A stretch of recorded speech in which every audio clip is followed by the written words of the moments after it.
Dieu ne travaille pas dans des systèmes. Dieu est hors le système. Tala mwasi ya moseka azwa zemi abota po nzamba lobake ngana travaille kana ba système ate. C'est-à-dire dans l'ordinaire. Dieu n'est pas dans l'ordinaire, mais Dieu vit dans le surnaturel. Tala neti mamoyo. Aina mwana en église. Mwana oba kangina maladie à cœur. Ba docteur ba lobi ana maladie à cœur, aza anémique, makolo ya ko vimba, moya tambola lisu ezate. Mais il a rencontré un homme. C'était Jésus-Christ de Nazareth. On a prié pour cet enfant. Lelo tala mwana ningazo tambola. Tala makamwe komeli liboto. Tala landa litato ya mama o. On mona combien Dieu est merveilleux. Yesu abi prend ton lit. Maladie ça même mukolo ya Yesu. Mais Yesu a décanté situation. Je te dis ceci. Ata eloko euti banana bakoko na bango. Na bakoko na bino kiti de génération en génération. Si toi tu crois, le miracle de Dieu est possible pour toi. Et ça c'est la faveur. Parce que tu as rencontré un homme. A comme ça makambo za équation. A comme ça ngo facile. Maya misunangae.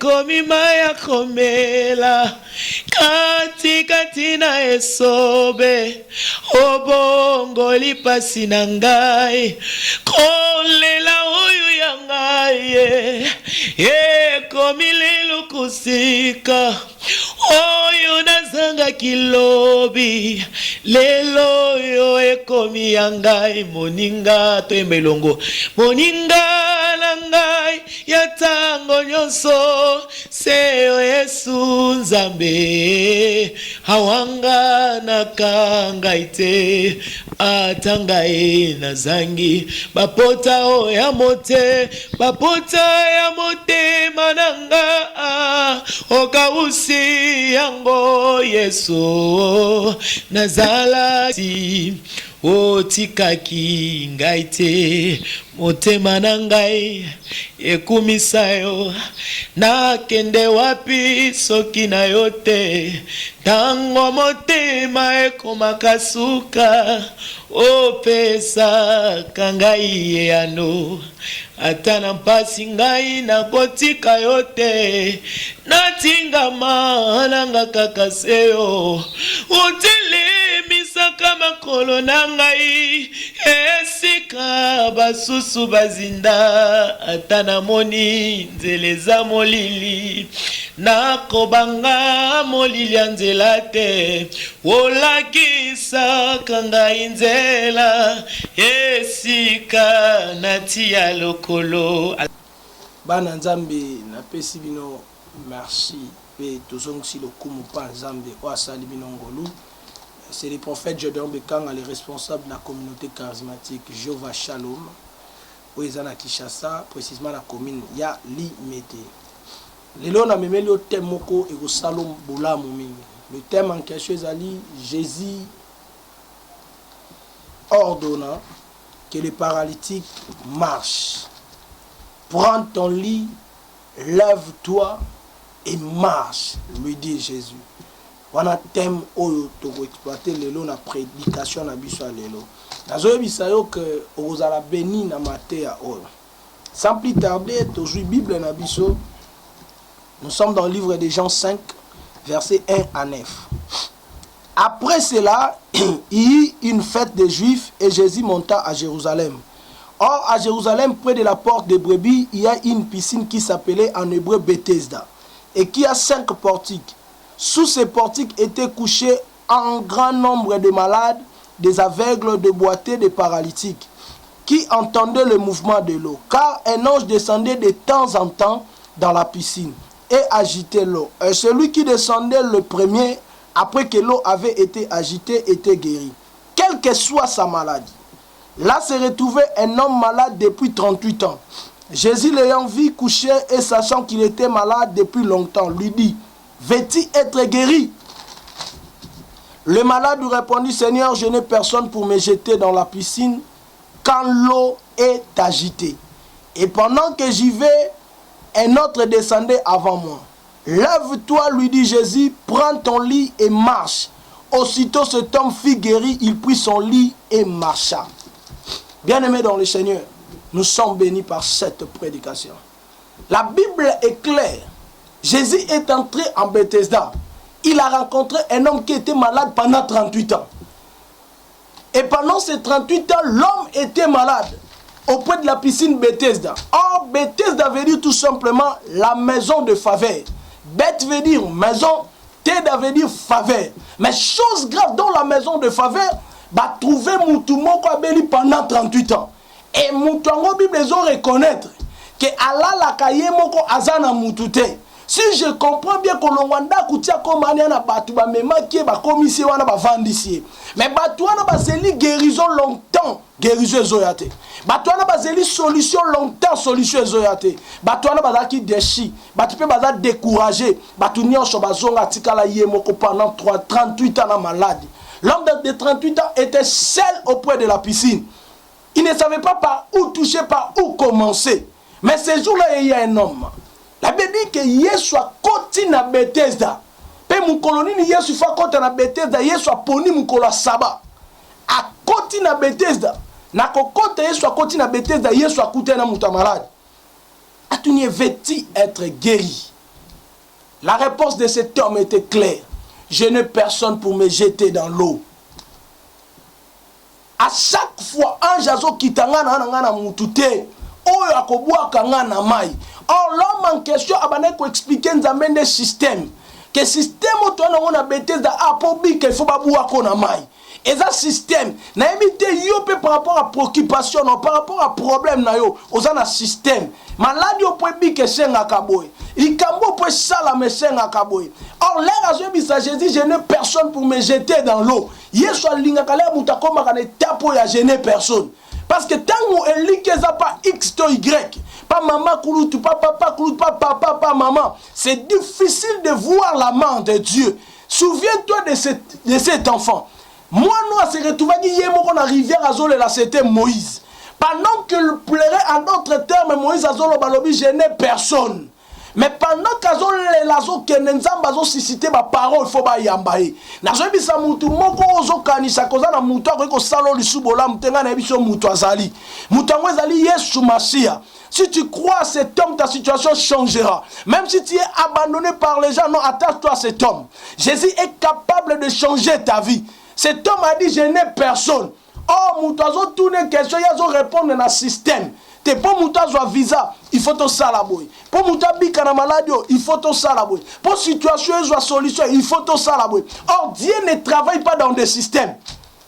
Dieu est hors le système. Tala mwasi ya moseka azwa zemi abota ponzamba lobake ngana travaille kana ba système ate. C'est-à-dire dans l'ordinaire. Dieu n'est pas dans l'ordinaire, mais Dieu vit dans le surnaturel.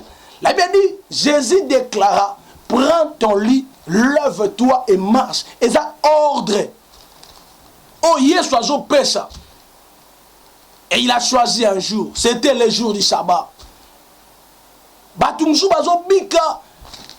Po bande kono bango bazo sala be fort. Batomboli babwaki na mai. Basali mouvement yango bazo bika. Mais lui n'avait personne pour l'aider. Et mais Yesu aye vêtu être guéri.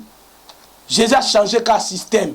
Ole mutami bwa kana mai mais Yesu asisi makamune kande ba otalana abina bi telema zwambe tuno pekende et tout le monde était là. Oh yes, batu nyonso babika kana Bethesda babika ka ifo bima mai e pollution zoto mobimba mais mutu ana mukolo ana zo bima yaza na mai te na nzoto te nazo bisa yo mutozo landanga. Et tant qu'un prophète je voulais te dire ceci.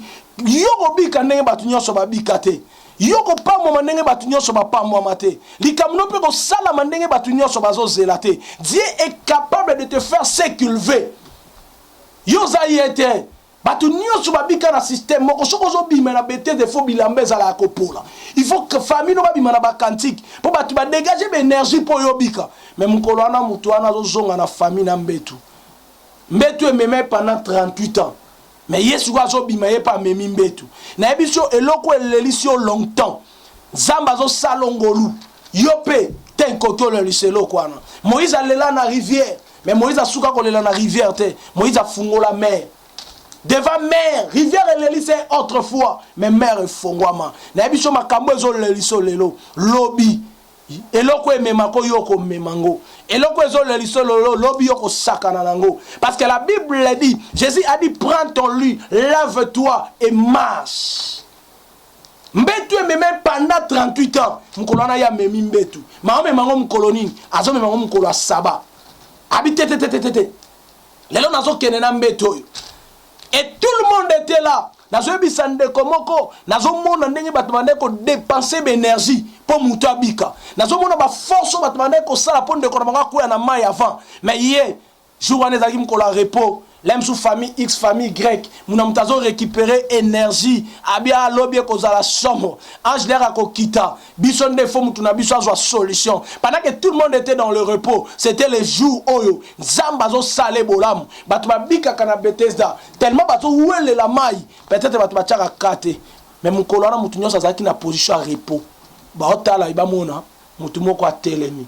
Pe mutonga telemi. Azo bimande bino bo bimakate na ebiso za yo mokote likambo ezo le liso za yo mokote. Dieu est auprès de toi, le Dieu de miracles est tout près de toi. Et je te dis comment on a été que sili na pena besoin ko ebate likambo ane bandi wapi, c'est-à-dire muto abeli pendant 38 ans. Ceux qui na début ministère à Jésus malade wane mkolo à Jésus à 8 ans. Ceux qui na avancement de cause à mkolo à Jésus na 7 ans. So Jésus a coûté on a 32 ans, c'est maladie à colonie à 6 ans. So a coûté on a 33 ans, maladie à colonie à 5 ans. Moi, mon problème, ce n'est pas tant au maladie direct. Mon problème n'est pas tant au problème moi direct. Mais mon problème est que l'onction que Dieu a mis en moi est capable de décanter cette situation au nom de Jésus. Yesu abi prends ton lit, maladie même mukolo Yesu, mais Yesu a décanté situation. Je te dis ceci, ata eloko euti banana bakoko na bango, na bakoko na bino kiti de génération en génération. Si toi tu crois, le miracle de Dieu est possible pour toi. Si tu crois que Jésus peut faire quelque chose dans ta vie, le miracle est possible pour tout celui qui croit à cet homme de Jésus. Jésus te demande, que veux-tu que je fasse pour cet homme? Veux-tu être guéri? Kolaksa Yesu te que situation est oumeli, mais yebisa Yesu je suis prêt pour le miracle. Ko expliquer un système te na sepela kana Yesu pona makamu nyoso Yesu atamboli na Bible. Ata tunyo question zo ko répondre te mais objectif a Yesu eza asalo yazo kanisa. Nazo sepela pon nzamba sala ka biso te potozo senga ye. Mais nzamba sala ka biso na ode abomba pona biso. Yango moni mo kakatani acte 3 akutani na Pierre na Jean. Yazo senga mbongo. On a réserve en Zambé et a quitté ba commissaire mutambongo mais na réserve en Zambé a kinda zwa makolo nazo yebisa yo mutu nyonso azo bloquer vina yo ata obelele nzambe nzamba ko selo makambo abomba pona destin na yo mutu moko ta na droit ko cacher destin na yo ekobima yo pe makamuno ekotambola la Bible dit prends ton lit, lève-toi et marche et loko e domina yo ta ya ko domina ngo ekoki na message prophétique on azo libérer aujourd'hui pour ta vie. Makambo nyoko yo te kokyo nyoko lango. Makambo lelisa yo te kokyo po lelisango. La Bible dit cet homme transporta le lit. Nazo tout nangai bande koneo basundola kae. Na retour à motoyo. Mutunyo sazo mona nenga zo ate. Maladi yo batba c'est déjà point. Balobi eza incurable. Maladi yo bat balobi ebomaka. Situation batba bika kanangote. Moi je te dis, il y a un homme. Yozo mono wana mutute mete moko te na sena moyo azako biksa sida na yo mete moko te na sena moyo azako biksa cancer na yo mete moko te na sena moyo ko sisa SS na yo mete moko te na sena moyo ko salika non avocat moko ta ko gagner procès na yo mais moi je te dis ceci, tu n'es pas seul. Il y a un homme. Après sa solution, place mon toi mon qu'il a c'est Jésus-Christ de Nazareth. Je n'ai personne. Pendant qu'il disait qu'il a personne, Jésus était là.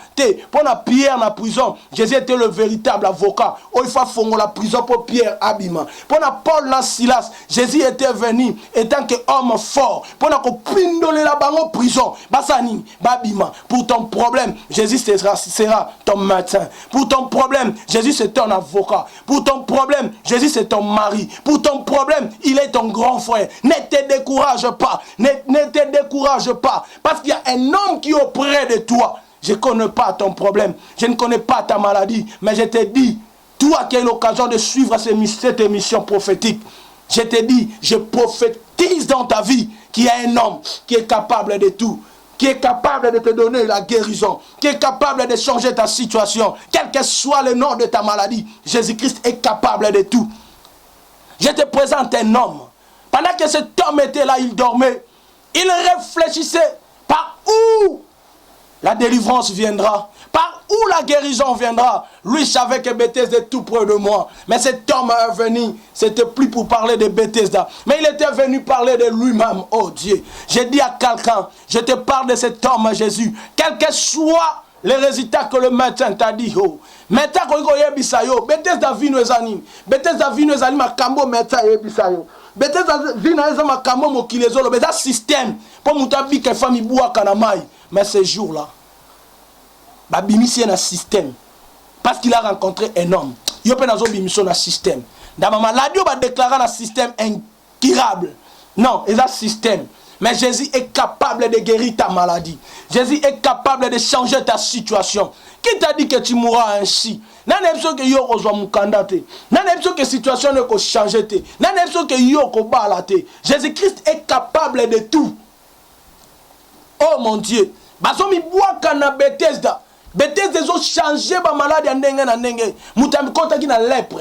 Là, il y a piscine. Piscine est un endroit où maille circule raté. Maille est bloqué. Babi piscine à Bethesda. Donc c'est-à-dire na maille est bloqué. Batandenge na neba zokota. Muta lèpre tiki lèpre. Rappelle oui paralytique son a quoi il muta liboso na biki. Avec les soka quoi na maille wana biki. Mais maille wana est stationné. Et ça maille moko zo bougete. Oh, ba salita ndenge zotika na maille wana. Oh mon Dieu. C'est-à-dire babi l'ange akitaka. Donc c'est-à-dire lorsque l'ange descendait dans l'eau, c'était pour purifier cette eau. Et ça il peut même la maille en onction. Ah, na comprendre. Oh, na Jean 4, vous allez constater une chose. Yesu azobi sa femme samaritaine. Abi soko yebaki, yonde fo senga nga mai. Parce que Yesu nde mai na bomoy. Or Jean 1 la Bible dit, au commencement était la parole. La parole était avec Dieu et la parole était Dieu. Na Proverbe 25 verset balobi, lilobanzambe za lokola mai. Oh ya mutatamboli distance amulai po kitise motema. Donc en vrai dire la parole de Dieu c'est l'eau. Le véritable Bethesda, le véritable l'eau qui était dans ces piscines, c'était la parole de Dieu. Cette parole, on n'a rien ajouté, rien à rétranger. Kaka lilobo, basidatik barobika. Kaka lilobo, aveugle bakomona. Kaka lilobo, baside kosila, batiber, diabète, cancer. Et aussi la kana liloba. La parole de Dieu, cette parole est limitée. Mais la force de la parole, c'est lorsque l'esprit de Dieu descend. Lorsque l'esprit descend, la parole de Dieu se transforme. Et aussi sa lèpre, et aussi sa sidatique, et aussi sa paralytique. Il y a un martyr,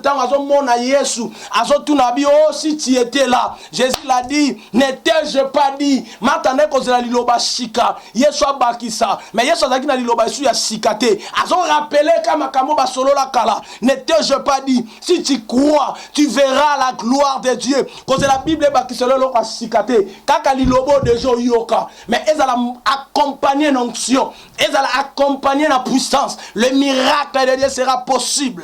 Le miracle de Dieu sera possible. La guérison sera possible. La résolution sera possible. Dans cette parole, il n'y a rien à ajouter, il n'y a rien à retrancher. Parole est limitée. Et banana Genèse, et sous qui Apocalypse, et ça Bethesda, et ça tourné tout autour quand il y a place moko. Mais force nango, et ça l'air ange azo kita. Nazo luka ange wana bazo ebisanga mukolo Jean-Baptiste azo pesa Yesu baptême ngongo moko ebimina likolo Saint-Esprit qui ti sous forme à colombe na mapeka Yesu tangu Yesu azo kota na Bethesda, c'était la présence de l'ange terrestre.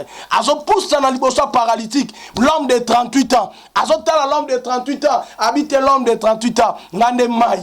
Où ils accompagnaient l'ange. Jésus, lui est la parole selon Jean 1:1. Au commencement était la parole était avec Dieu, et la parole était Dieu. Jésus-Christ est la parole, parce que la Bible dit, la parole faite chair, c'était Jésus. Et là, le Saint-Esprit qui était descendu sous forme de la colombe, c'était l'ange du ciel. Pendant que Jésus marchait, Jésus, et ça maya Bethesda, nako kita ange. Makamwana mi balende, c'est la personne de Jésus. Là, il y a un mouton, il a droit continuer sur la Bethesda. parce que Bethesda vivant, Bethesda est tambolaka. Ezanga Yesu, prends ton lit, lève-toi et marche. Différence à Bissona Bethesda, ezate pour la maille, mais ça c'est que tu écoutes. La Bible dit la foi vient de ce qu'on attend. Ce qu'on attend, c'est la parole de Dieu. Ce que tu attends, pour ta guérison. Si tu crois la parole, miracle dans Zambie, est capable dans ta vie, est possible. Je parle à un sidatique, je parle à un paralytique, je parle à un aveugle, je parle à Moutazo la cancer. Le Dieu de la Bible est réel.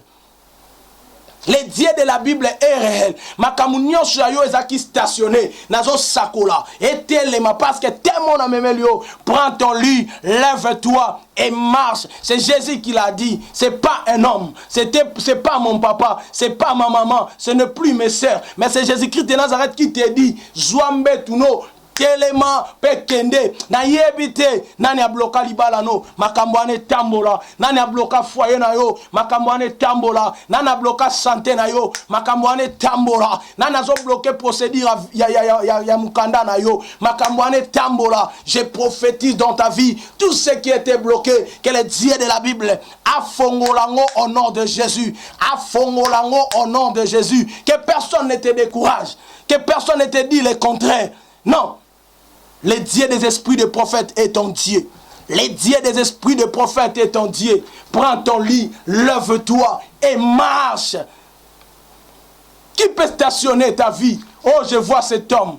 Il était la seule. Ce qu'on a la famille à Batou. Azako envié. Tala bango kuna bien. Bana mutuna bango ko boa kaina mai. Ce qui ange akiti. Tenzo kande yazo yebate. Bato azako envié lelo. Lobi yako leka bango. Bato ana ba biki na be exercice. Bato ana ba biki na be fort. Yako bika na facilité. Nazo sakola. Via bato azako envié lelo. Ya lobi na bango. Lobi na yo eleki ya bango. Bato bazo bangi so lelo. Lobi na yo eleki ya bango. Ne te décourage pas. Nzela ba lekeli lem suba forcer makambo nzela ba lekeli lem suba kutena bato ba kutana raté mais yon zelo ko lekela ezan nzela ngolu ezan nzela faveur parce que tu as rencontré un homme a comme ça makambo eza ba équation a comme ça ngo facile. Je parle à quelqu'un, ne te décourage pas, que personne ne te décourage. Prends ton lit, lève-toi et marche. Oh mon Dieu, je parle de ses frères Joseph. On va se retrouver dans beaucoup cousins zate, papa zate, maman zate, atabande kwa musika ba zate. Mais agina mutu mo kande ko traiter problème ne libanda. Te yo zana mutu. Biso zo zalaka na batu biso bana nzambe. Partout na ko se retrouver, il faut na zala na mutu. Oh j'aime Jésus. Pratika kaba oya yete. Nazo mona Élisée pour récupérer nzete na mai. Abi ekuya ki wapi pour ba retirer pasoli azo tune ekuya ki wapi balakishe azun zete abwa ki place pasoli ekuya ki et pasoli et bimi. Oh mon Dieu, na moni Moïse di bosa mer rouge atali mer na libanda mer a beti nzete mer efongwami mais Pierre azon dinda Yesu habite ngana tele magalibanda maite ngana ozana kati ya mai na Pierre asimbi Pierre na loboko nazo yebisa yo Yesu azale seul moto o alongolaka mutu na place na passe ya zui place na yo soko zaki na sida na yo zo mériter ngote mutu azo mériter sida za Yesu alongolo na situation a ngako compatir na batu nazo yebisa yo Yesu azo compatir na yo quel que soit ton problème, quelle que soit ta situation, ne te décourage pas. Je te parle mon frère, je te parle ma sœur, maman, papa, mutako saute, maladie wana baran, et ana mutabiki sakango, cancer mutabiki sakango azali, sida et bikaka, l'heure est arrivée que yo poswa mbetu na yo, au telema, au kende, na yebite ya mutu sala 38 ans, même si yo ana 8 ans pamba, même si yo ana 20 ans pamba, mais ya mutu sala 38 ans, maladie no pe koza mukolo na ngai. Et banda kala même avant ngana botama mais différence yangana ngweze loko eza nzamba che likolo na ngai nazo ebisa yo muto abela 38 ans Yesu akufa na 33 ans donc c'est-à-dire maladie ezaka mukolo Yesu mais Yesu problème les ande solution nazo ebisa makamzamba ko sala na yo batu fo batuna bango babikaka mais babikaka ndenge nini mais mukolo ana salmo bezaki nie na je crois même la porte était fermée ce jour-là. Mais bamona mutu moko azwana mbetu na ye batuni makambo e ucha ba mutu abikisinga na yebi ete ma yebi singa ka prendre ton lit, lève-toi et marche. Nazo yebisa yo soki yo témoigner makambo Yesu akosala te muta ko betelo azate. Hein, muta ko expliquer makambo yo vivre azate. O yo zo vivre za yo moko. O yo zo subir eza yo moko. Yanga lobi to longa na témoignage. Po ebi ke ya bando zala na ete.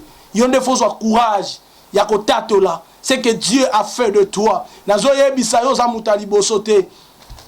Na lobi lilobo eza Bethesda. Bata ndenge na ndenge bakutana lilobo vi na bango changea. Bata ndenge na ndenge bakutana lilobo ba maladi na bango ebika. J'ai vu dans mon ministère le paralytique marcher, les aveugles ont recouvré la vie, les sidatiques guéris. Talaneti mamoy. Aina mwana en église. Mwana oba kangina maladie à cœur. Ba docteur ba lobi na maladie à cœur, aza anémique makolo ya ko vimba moya tambola lisu ezate. Mais il a rencontré un homme. C'était Jésus-Christ de Nazareth. On a prié pour cet enfant. Lelo tala mwana nengazo tambola. Tala makamwe komeli liboto. Tala landa litato ya mama o. Au monde combien Dieu est merveilleux. Au monde combien Dieu est merveilleux. Landa litato ya mama o. Il est une étape na biso ya témoignage. Amen amen. Là on va kusana betela ngamba.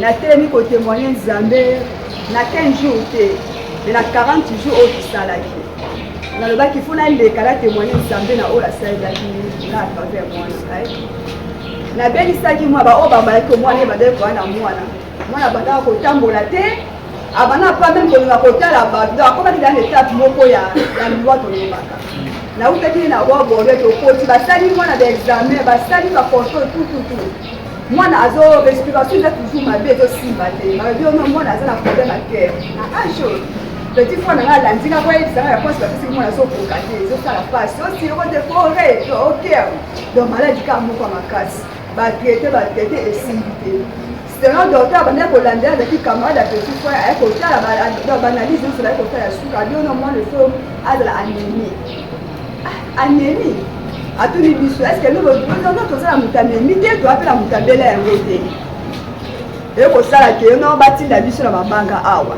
moi na bazongi la makila 3 fois donc na mabanga voile sur makila te 4e fois te ko zonga 5e fois makila les demi que ko ke donc ne on a faut kutana na docteur titulaire à consulter moi la tala ni to ko ta ka docteur moi no la SS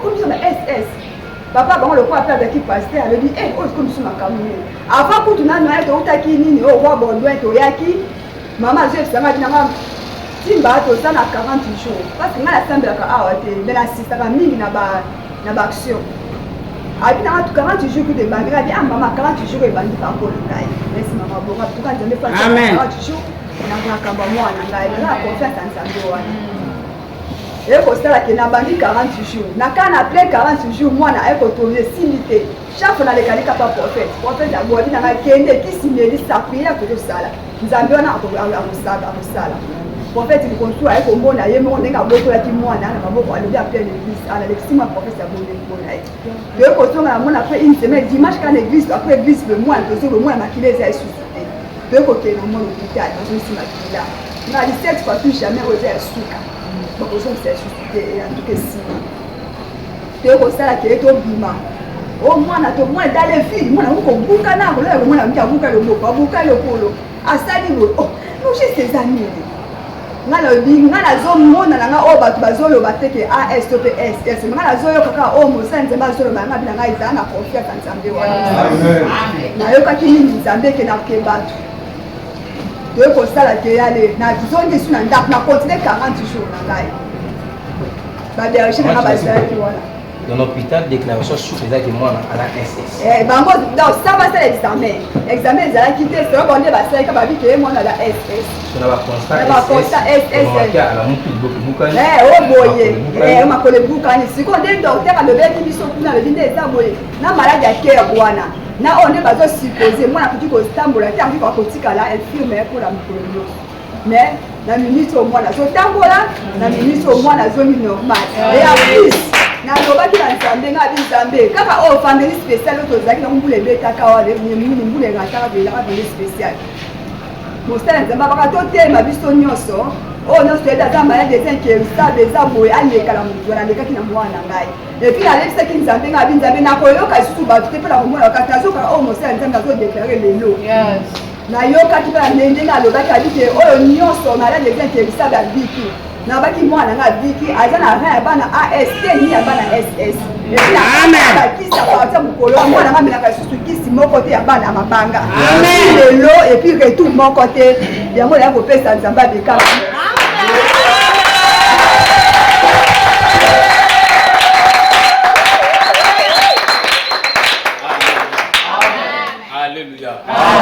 Ceux qui m'ont dit à comprendre bien. Donc, nous avons un premier examen qui est malade de cœur. Deuxième examen, composition avant SS. Alléluia. Donc, ceux qui comprendre bien, donc nous avons des malades de mine. Amen. Et tous ceux qui sont témoins, mais si vous avez un temps pour la bataille. Vous qui avez cet homme. Il y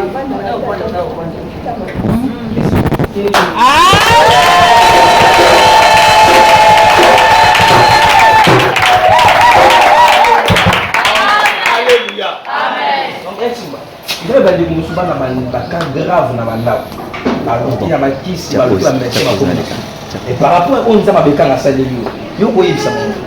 en tout cas, témoignage, tu peux m'allober, je témoignage dans les alliés, je vais vous mettre en Zambé, on va la mettre.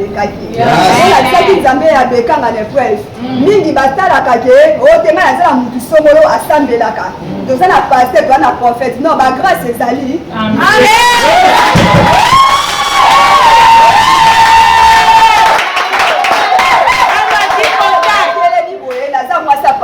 Oh, moi la pasteur. Mais mon père n'a pas le bac qui kende.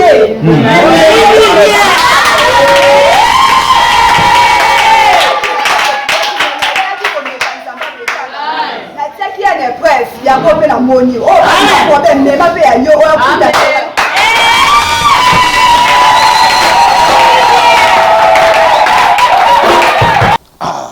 Yomoko Olandi makamuzamba zo sala.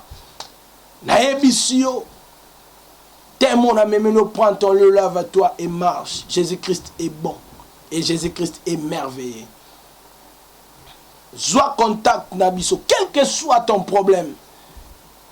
Benga prophète Gédéon Bekanga na 200 plus 243 89 69 71 785. Premier numéro na ngwana. La deuxième numéro ko benga na plus 243 900 47 41 96. Donc bako komango pe na nini okomona ba numéro wana enzambe akosalo bolam. Même l'adresse sur Facebook ezali prophète Gédéon Bekanga wana za na page. Sur aucune adresse Facebook omona gédéon.bekanga.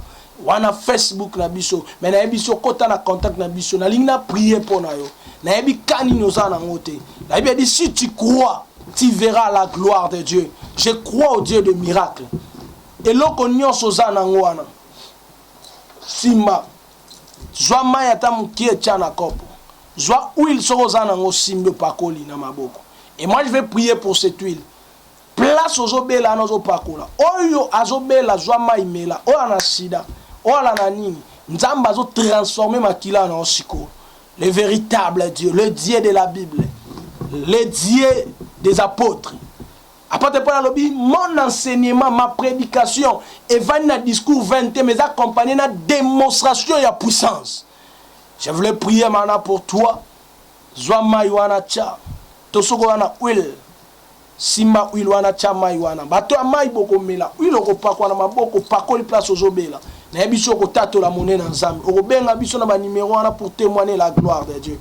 Yo pe mutongo kota na biso ba service à prière ba numéro to lobi wana oyo kozala fichier benga biso kota na biso a contact okoyamba ngamo ko en personne okomona makamni nzambe akosala na yo.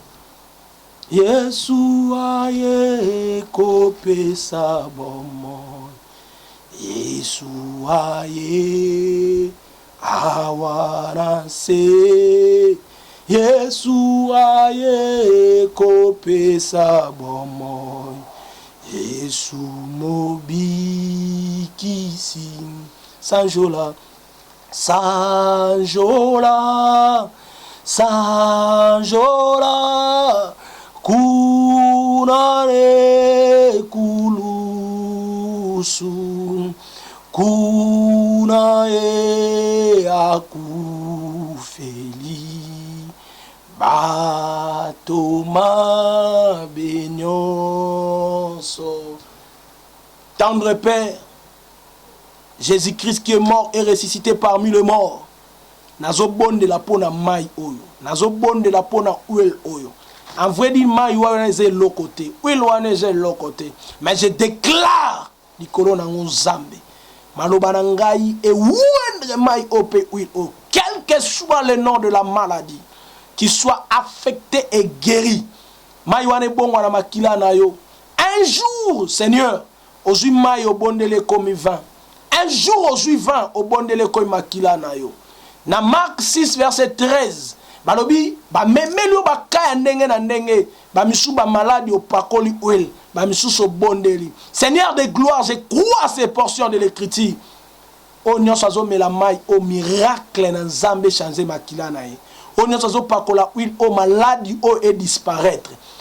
Au nom de Jésus-Christ de Nazareth, Nzambe ya Abraham, Nzambe ya Isaac, Nzambe ya Jacob, lelo za Nzamba bekanga. Na kombo na Yesu akufa pase kwa kati ya bakufi. Seigneur, mai o ekoma makila na yo pe oil o ekoma oil d'onction na yo. Na kombo na Yesu. Amen. Zwa mai wana mela. Kendo sala teste. Soko zaki na sida, tu es guéri. Soko zaki na cancer, tu es guéri. Quel que soit le nom de ta maladie, tu es guéri. Zwa oil wana pakola na liboko no paralysé na lokolo. Tant côté les mains, guérison Nzambe zokota na vie na. Oh, des choses nouvelles viennent de commencer dans ta vie. Je prie au nom de Jésus. Seigneur, je suis qu'un simple instrument que toi tu utilises. Seigneur de gloire, ngana tei yoko kisa na kombo na Yesu na pesi bino nyonso bai au nom de Jésus. Que mon Dieu vous bénisse.